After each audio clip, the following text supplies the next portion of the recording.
So in terms of our classes, we try to use a book that is useful, the Picture Dictionary, which has a lot of really good vocabulary. We try to keep it to enough that they can understand it and they can learn it in the time. So maybe 10 to 15 words, not more than that. We make sure that they say the words a lot, at least 10 times by the end of the class, and that they have feedback on how they're saying them, that they get to use those words in real sentences that you actually use.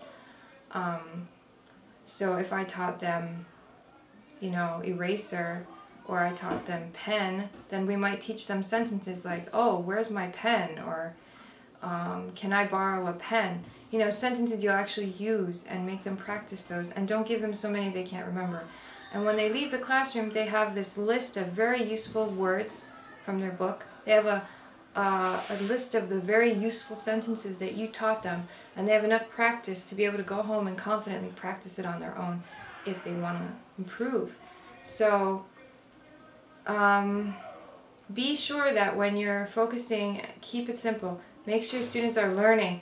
Think about what are they doing in the class? Do they have something in their notebooks or in their books that they can take home and that they can use to remember this better, so that they can actually improve?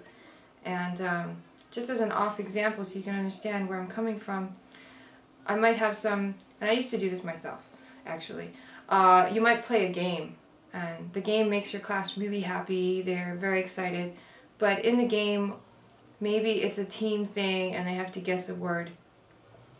And you know, that's all fun and everything, and maybe they have a good time and it's enjoyable, but at the end of the class, did they learn all those words? Was it really that good of a practice, or should you have had some more practice with the words and then also sentences? Would that have been more useful for their time in your classroom?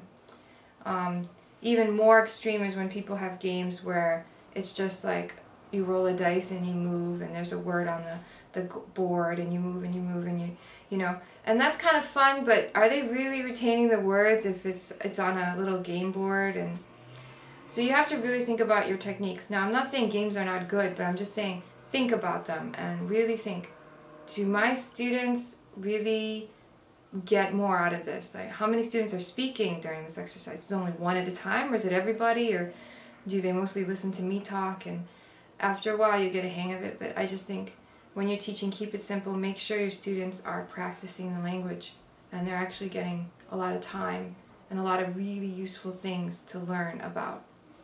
And once you do that, if you tend to go on tangents in your class, you're gonna stop doing that. You're gonna stay more focused, because talking about what you ate last night for dinner might not be relevant to your class and learning the vocabulary that day. So once you keep it simple, keep it focused, only talk about what's relevant, make sure the students are getting a lot of practice time, the class is going to be way more efficient. Your students are going to love your class, they're going to love coming, and they're going to feel like, wow, I learned so much in her classes. And you're going to see them get so much better at English, or whatever your subject matter is, they're going to improve, and then you're going to feel so good. You're going to feel like, oh, you're going to feel like teacher goddess or God. But anyway, it's going to make you feel really good when your students improve. And so yeah, keep it simple. Thank you, Tiger Woods, and I hope this was helpful. Have a great day.